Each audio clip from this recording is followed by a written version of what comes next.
right. Welcome back to the channel. Got my party people in the house. We're gonna do something a little different. I don't know which mic is picking up, so this is just like a sound check. So if it goes good, you might get to see it. All right, so I always tell you guys to stay tuned. Get you one of these. This is 528 hertz. You place it next to your ear, you tune up. Yeah, and you can also place this part on if you have a wherever you want to put it. I have a messed up collarbone. I've been doing some tuning on it. Yes, but it's really good. You do this next to your ears. It rings for a long time.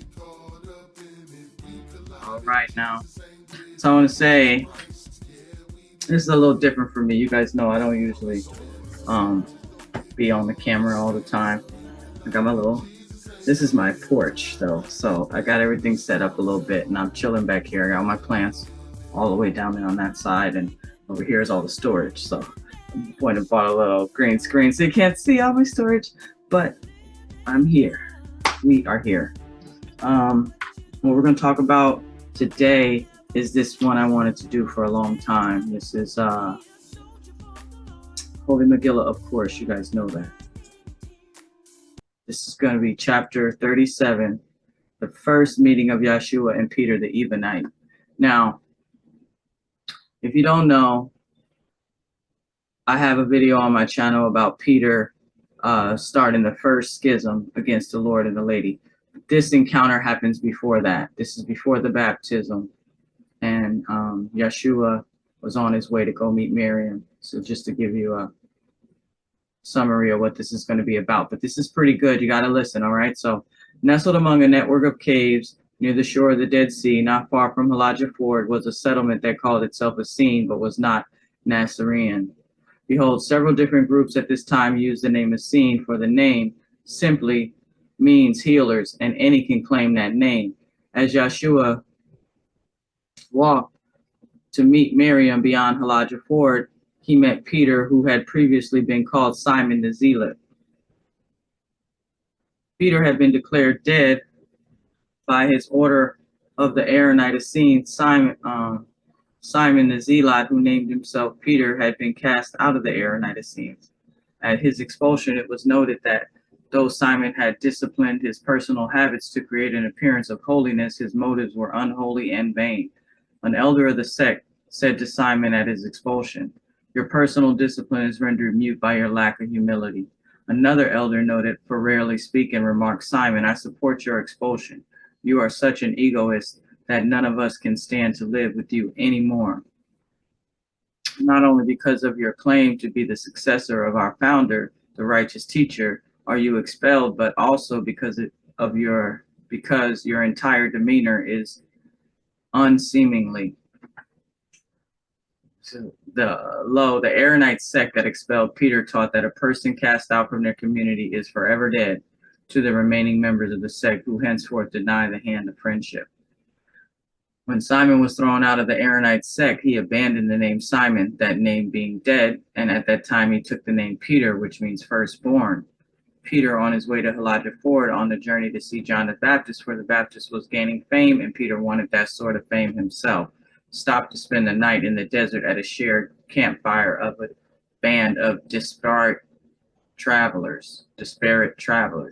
That included this one night, Yahshua. All right, so I'm gonna go. Actually, I think I have got my little frankincense going here, and yeah, I like it to go out the window. It fills the house too, but I also like it to go out to the Shekinah, to the Mother Earth, and to the air, and let the Sahara, the whirlwind, take it all over where it needs to go. All right, let's keep going. Peter listened to Yahshua preach to the assembled travelers. He was impressed with Yahshua's ability to hold the attention of the crowd and desired that gift himself. But then Peter, a voice spoke, saying, Peter, this man is the key to your own future power. For you, Peter, will be his interpreter and will thus be the heir to his throne. Peter believed this voice, the same voice that had inspired him to confront the leaders of the Aaronite Essenes, was the voice of God. But as revealed by the Spirit of truth, Jah the Omen, Peter had heard not the voice of Jah the Omen. For lo, the voice that spoke to Peter was that of the false glory, the glory that speaks to the vanity of our ego. The false light seems bright to itself, but in truth, that light is like darkness compared to the transcendental radiance of supernal light. I, the daughter of Magdana, scribe of the Lord and the Lady, would not have the reader think unkindly of Peter, though I report his encounters with the Lord and the Lady in a manner that exposes the false glory that guided him. For lo, Peter's light is greater than many in this world. For yea, the false glory now has the edge in this contested world. Wherefore the Lord and the Lady have come and will come again. Behold, Peter is a bright star to those far beneath him on the ladder of consciousness. Peter is a comrade to those who are of equal consciousness to him. But Peter is of dim light compared to one far above him. And the Lord and the Lady are far beyond Peter on the ladder of consciousness. Okay, so, and the lowest Nasarean initiate is like a radiant star to Peter's light. Peter, as will be seen in my report, claimed to be the successor of Yahshua. Peter claimed that he had come to interpret and improve the teachings of the Lord, and he openly rejected Miriam, the divine feminine, and the Holy Megillah. Though he embraced some of Yahshua's doctrine and established a messianic church in his name, a church that was later hijacked by Paul, Peter never became a Nasarean, but instead remained an Aaronite. Lo, Peter did not understand the succession of the kingdom of heaven. One succeeds another in consciousness, not according to worldly ways. One succeeds another by being qualitatively more advanced on the spiral of spiritual ascension. As Magdalene told Magdana, spiral is as spiral does. Yahshua far outshone Peter in the true glory of supernal light.